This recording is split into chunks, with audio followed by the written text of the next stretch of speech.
नमस्कार दोस्तों। और सोशियोलॉजी समाजशास्त्र का सेकंड पेपर जो है संपन्न हो चुका है और उसको जो है अब हम उसके प्रश्नों को देखेंगे कौन कौन से प्रश्न जो है यूपीपीसीएस मुख्य परीक्षा 2021 में पूछे गए हैं। ठीक है, तो खंड ए शुरू करते हैं। खंड ए का प्रश्न फर्स्ट। ठीक है, तो कर्म की अवधारणा तथा हिंदू जीवन पद्धति में इसके महत्व की विवेचना कीजिए। ठीक है, तो कर्म और हिंदू जीवन पद्धति में इसका महत्व। ठीक है, ये ठीक है। और दूसरा देखिए, दूसरा सवाल, भारतीय समाज में संतात्य एवं परिवर्तन, भारतीय समाज में संतात्य एवं परिवर्तन के प्रारूपों की व्याख्या कीजिए। ठीक है दोस्तों। थर्ड देखते हैं, फर्स्ट का सी जो है, भारतीय समाज के सामाजिक सांस्कृतिक गत भारतीय सामाजिक सांस्कृतिक गतिशीलता में बौद्ध धर्म की भूमिका। ठीक है, तो बौद्ध धर्म की जो भूमिका है वो भारतीय समाज में, ठीक है, इसकी विवेचना करनी है। सेकंड प्रश्न देखिए, उभरते हुए किसान वर्गों की पहचान कीजिए तथा भारतीय ग्रामीण समाज में इनकी भूमिका क्या है। ठीक है, तो किसान वर्ग और भारतीय समाज में इनकी भूमिका। ठीक है, अगला प्रश्न देखिए, नगरीकरण से संयुक्त परिवार। ठीक है, नगरीकरण से संयुक्त परिवार किस तरह परिवार परिवर्तित हुआ है। तो संयुक्त परिवार जो है वो नगरीकरण से किस तरीके से परिवर्तित हुआ है। ठीक है दोस्तों। नेक्स्ट प्रश्न देखते हैं।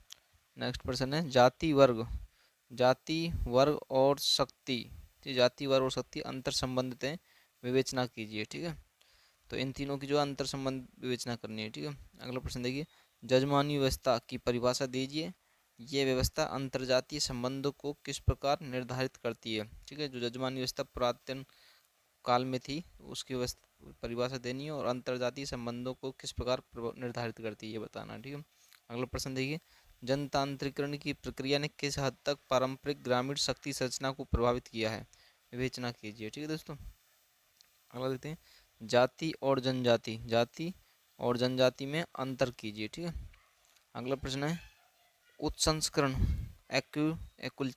कल्चरेशन, उत्संस्करण क्या है, इस प्रक्रिया में भारतीय की जनजातियों को किन समस्याओं का सामना करना पड़ रहा है। जो संस्कृति जो जनजातियां हैं वे दोबारा संस्कृताइजेशन कर रही हैं, तो इसको जो है उत्संस्करण कहा गया है। ठीक है, अगला प्रश्न देखते हैं, भारतीय समाज में भारतीय ग्रामीण समाज के रूपांतरण से में सामुदायिक विकास कार्यक्रमों की रणनीति किस सीमा तक सफल रही।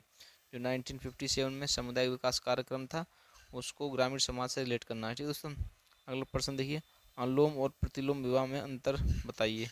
दोस्तों जो वैदिक कल्चर था उसमें अनुलोम और प्रतिलोम विवाह थे, तो उनका जो है यहाँ पर बताना है। ठीक है, अगला प्रश्न देखिए, खंड बा का धर्मनिरपेक्षता को परिभाषित कीजिए। क्या भारत जैसे बहुल धर्म समाज में धर्मनिरपेक्ष उपागम पूर्ण रूप से व्यवहारिक है।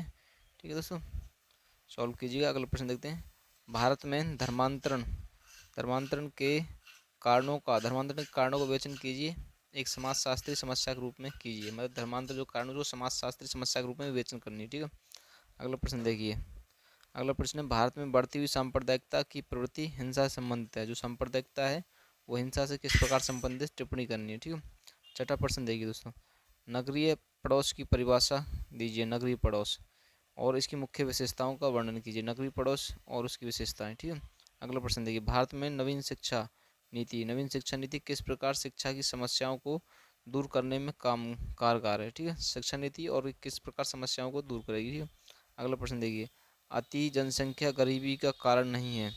अति जनसंख्या गरीबी का कारण नहीं बल्कि गरीबी अति जनसंख्या का कारण। कथन का मूल्यांकन जनसंख्या वृद्धि संबंधी मार्क्सवाद दृष्टिकोण के आधार पर कीजिए। ठीक है दोस्तों, गरीबी और जनसंख्या का कोरिलेशन करना है। ठीक है, अगला सवाल देखिए, सातवां, धार्मिक कट्टरवादिता का महिलाओं की स्थिति पर प्रभाव की विवेचना कीजिए। धार्मिक कट्टरतावाद है उसका जो महिला की स्थिति पर क्या प्रभाव पड़ता है इसकी विवेचना करनी है, उसके कारण बताने हैं। ठीक है दोस्तों, अगला सवाल देखो, बेटे की चाहत भारतीय समाज में दुख का गंभीर कारण है। इस कथन पर लड़कियों की घटती जनसंख्या की समस्याओं के संदर्भ में टिप्पणी कीजिए।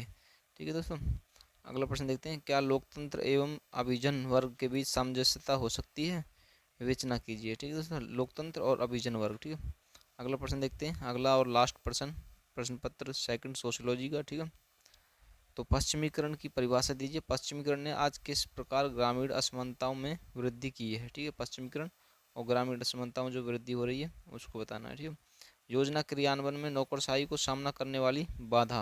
तो जो योजना इम्प्लीमेंटेशन होता है उसमें जो नौकरशाही ब्यूरोक्रेट्स जो परेशानी प्रॉब्लम्स का सामना करते हैं उनको जो है आपको बताना है। ठीक है, अगला प्रश्न देखिए, भारत में आधुनिकीकरण के सूचकों की विवेचना कीजिए। जो भारत में आधुनिकीकरण हो रहा है उसके जो सूचक इंडिकेटर्स क्या हैं, ठीक है। तो जो इंडिकेटर्स हैं उनको आपको बताना है किस किस तरीके से परिवर्तित हो रहा है, ठीक है दोस्तों। तो ये जो है सेकंड पेपर कंप्लीट मैंने बता दिया आपको, ठीक है। इसकी पीडीएफ जो है टेलीग्राम लिंक से जो है नियति आईएएस से आपको मिल जाएगी, ठीक है दोस्तों। और चैनल को लाइक शेयर सब्सक्राइब जरूर करते रहिएगा, ठीक है। धन्यवाद दोस्तों।